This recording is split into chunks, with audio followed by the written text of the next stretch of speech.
Direk and kay Kim J. Kay Direk muna. Direk, nakatrabaho mo sila last year. So, may mga bagong discovery po ba kayo sa kanila, sa Kim J ngayon? Like, may mga nagbago ba? Bukod sa pumayat siya, no? Of course, siguro sa second film, mas lumalim yung friendship namin, mas naging comfortable na kami sa isa't isa working together, mas naging mas naging open na kami towards sa mga, kumbaga when discussing scenes, mas open, I feel the friendship mas medyo nag-level up naman ang konti. Bukod sa pagpayat ni Kim. Yun po. Okay. And then, okay, kay Kim, kay Gerald and Kim, since yung movie about Nightmare, what can you share na at least isa lang either good or bad, na panaginip na hindi nyo talagang makalimutan sa tunay na buhay? Of course. Panaginip po? Yes. Ay, hello. Good afternoon po. Good afternoon. Teka, hindi ko po maalala. Usually, kasi pag nananaginip tayo, di ba makakalimutan natin? Na minsan nagigising ka lang na, ay, parang nananaginip mo na something. Ano ba? Ako, anything na nightmare po, no? Anything, Kahit panaginip po, good or bad? good or bad? Wala, bad na yung naalala ko tuloy. Basta anything that connects with my family. Especially with, nasa Saudi kasi sila, like my mom and my dad nasa Saudi ngayon eh. So anything na masama na konektado sa kanila, ay hindi ko makakalimutan yun. I would wake up crying all the time. So yun. Ikaw? Gerald?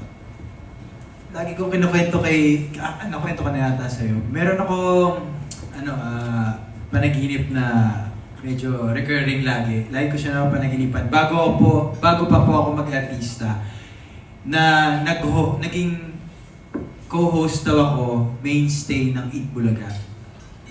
So, kaya ko siya naaalala kasi napapanaginipan ko na siya nang hindi pa ako artista. Nawiwirduhan din ako, ba't ako mag-host ng Eat Bulaga. Tapos ngayon, naging artista ako, tapos my first management is APT Entertainment. So, kaya hindi ko makakalimutan yung panaginip na yun. And my first variety show na nag-host ako na mainstay is also produced by APT Entertainment. Yeah. Pero sa Eat Bulaga, hindi ka pa nag-host or something? Hindi po. Nag-guest po. Kaso, masyado nang maraming gwapo dun, di ba? Pag dinagdag ako, lalo na si Kuya Jose. Okay, maraming salamat. Thank you po. Congratulations. There you have it. That was Robert Figentina of Manila Bulletin. For our next question, we have Jeff Fernando of Daily Tribune. Hello po. Hi, Sir Jeff. Hello po. Para kay Jero at kay Kim, ayan, dahil sobrang familiar nyo na sa isa't isa, pag may project na magkasama kayong ganito, paano nagiging asset yun na kilala nyo na isa't isa sa pag-atake nyo sa mga eksena nyo dalawa? Siguro, isa sa advantage, like, meron kaming project na hindi pelikula pero play, na pagising sa umaga, automatic, throw lines kagad kami. Diba kasi yung wala pang masyadong iniisip yung utak mo, tapos pag nag-throw lines ka kasi nun, tatatak kasi yun sa buong araw yung mga linyang yun eh. So may ganun kaming advantage, sobrang advantage yun. Kasi you don't need to do throw lines anymore sa eksena, or since kabisado na yung linya, mas alam niya na yung tirada sa eksena. And also, advantage din na alam na namin yung hinga ng bawat isa. Okay. Kim, ikaw, ginugulat mo rin ba siya minsan? May ginagawa kang wala naman sa rehearsals niyo, bigla mong gagawin pag actual take na para lang maiba? Yes. Opo. Dito sa Wonderful Nightmare, wala masyado. Kasi kailangan talaga kung ano yung sabi ni Direk. Yun yung usapan namin. Yun yung kailangan kong gawin. Kasi basically, it's two different people in a way, but it's just one person. So, kailangan sobrang precise. But, yung nagulat na lang si Direk, na nasama siya sa pelikula, was not here. It was in an XU, na movie din namin. Kasi yung pelikulang yun, harot-harot ako. So, yung eksena doon na parang didilaan ko siya. Kimolina po yun. Hindi po yun yung character ko ng An-XU. Na sinama pala ni Derek sa edit kasi tawang-tawa sila. Okay. Isang question na lang para ulit sa inyong dalawa. Meron ba kayong pwedeng i-share sa amin para sa next chapter ng love story niyong dalawa na malapit na bang mangyari? Sa wedding, meron na ba pwedeng i-share na detail? Next month na po, Okay. sa March. Next month. Sa church ba to? Garden? Beach? Ayun lang. Opo, hindi po siya sa Manila eh. Hindi po Okay. siya sa Manila. Pero sa Philippines naman. Opo. Hanggang doon lang yung Budget budget. lang po yung budget namin. Pwede na po. Pilipinas lang. Baka makulong na kami pag sa ibang bansa. Okay. Dahil pareho naman kayo personality, i-open nyo ba sa media? For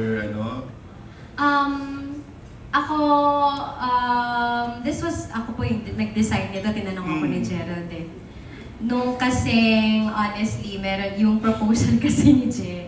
Nagulat ako, nauna siyang nalaman ng mga tao bago ko siya i-post. Okay. Kasi na-post na siya agad yung full na speech ni Gerald ng proposal niya. So I think, itong wedding na to, sa amin na po muna siya. Okay. But of course, i-share naman po namin. I-share naman po namin on the day, of course. Okay. Pero may magiging role si Mac Tumang. Yes! Mm-mm. Mac will be creating my dream now. Okay. Diba? Artista, manalo. Okay. Hindi artista. Okay. Thank you and congratulations. Thank you, Thank Bo. you po. Thank you. Thank you. That was Jeff Fernando of Daily Tribune. Up next, we have Miss Astro Moy of TikTok, People's Journal, and Filipino Star ngayon. Alam mo, ang galing mo, Jeff, at saka si Bobby. Yung tatanong ko, yung dalawang yun. Nauunahan ako, paano yan, Kim? Nako, tita. Oo, di ba?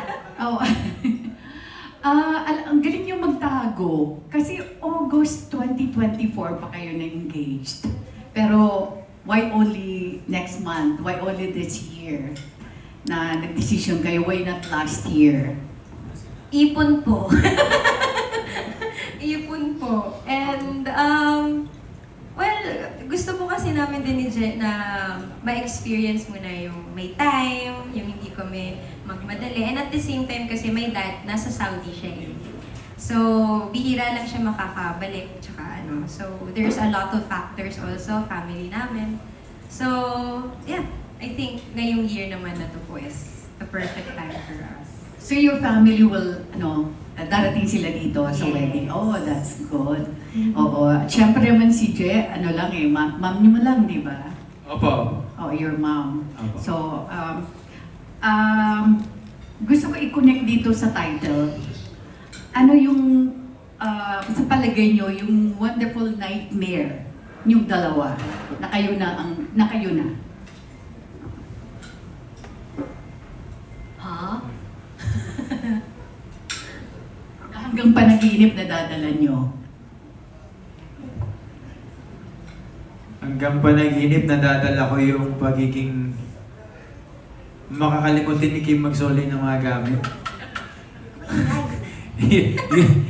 every day kasi yun yung inasikaso ko eh. Pagising ko ng umaga, yung mga nakaligtaan niyang isauli sa lalagyan, ako yung sinusoli ko. Sorry. So I think it's the nightmare that I'm learning to love and have a relationship with. Yan. Ako, yung kung magagalit ba siya kasi hindi ko naligpit ang mga bagay-bagay na meron akong pero si Jack kasi pag meron siyang hahanapin, tita, nasa na yung measuring tape? Nandyan. Tapos wala pala doon. So, magagalit na siya. So, yun. Pag may hindi nahanap sa amin pong bagay, sa aming tinitirhan, hindi na pumahanap yun. Hindi na po. Ganun yun. Ganun sa amin. Tanggap na po yun. Bibili na ng bago. Yun po. Direk, this is your second movie together with them, di ba? Yes, po. Oo.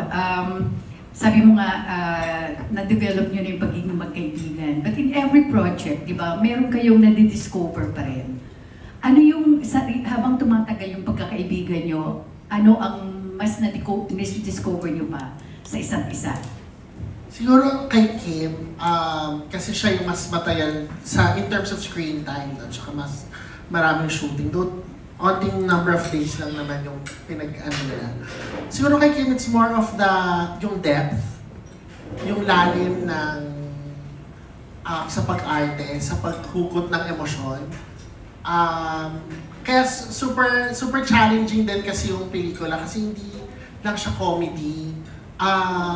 Heartwarming, meron siyang kurot sa puso, no, na kailangan at one point, sabi ko kay Kim, dapat hindi ko siya makita na as Kim. Dapat as Louie siya, or as Jane. Hindi siya as Kim. Lalo na hindi siya as yung katulad nung ginawa namin nung An-XU. Parang totally different. And yung dedication niya dun sa role, no, sa pagganap dun sa character, yun naman yung in-admire ko, no. Lalo na kasi mahilig ako sa mga, as a drama, ano talaga ako, mahilig ako sa drama enthusiast talaga ako. I mean, mahilig ako sa mga drama films. Kaya nung ginagawa namin to, kumakamotivate naman kami sa isa't isa. Wagas din, no? So yun. So, kay Jen naman, it's always fun to work with him. Very generous. Palaging, mas wala na yung walls. Mas, kumbaga, kaya na namin magbiruan sa isa't isa. Lalo na with the same, we also did it with the same crew.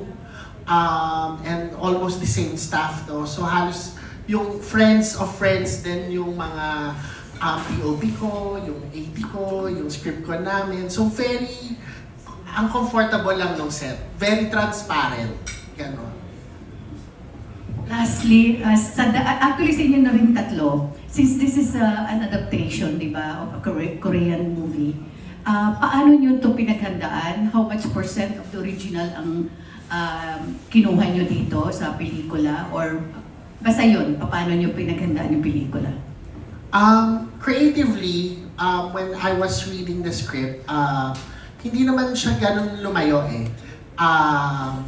I must say, ang ganda ng pagkakasulat ni adapted screenplay by Rod Marmol and Isi Ferrer, no? So, they were the ones who adapted the screenplay. And hindi siya masyadong lumayo sa original, pero mas nagilang siyang Filipino.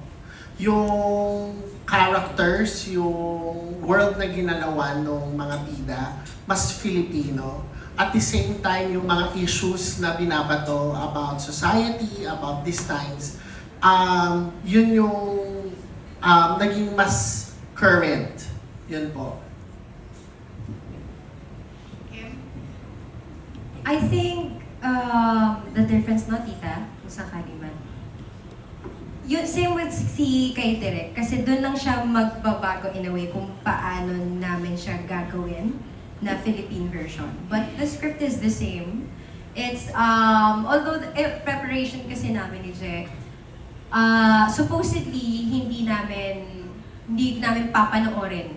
Dapat, yun yung plano ko eh, hindi ko papanoorin yung movie. Pero ako, meron akong parang kailangan ko siyang panoorin. So, pinanood namin siya together. And I think, ang pagkakaiba lang is how I would portray the mother. I think, kung paano, I think yung nag-try siya nung medyo latter part, baka mas-spoil ko. So nung medyo gumaga na yung loob niya sa mga kids.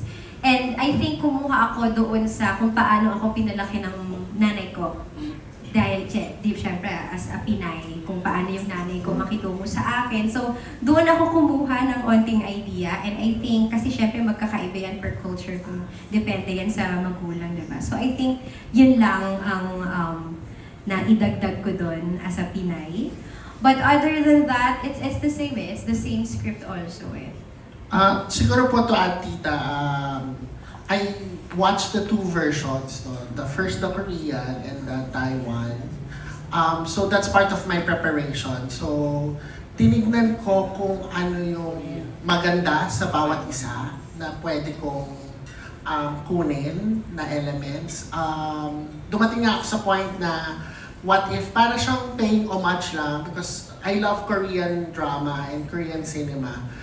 Para may isang shot, may mga shots lang na pinag-isipan namin nung DOP namin na, ang DOP ko na, what if gayahin natin tong part na to, no?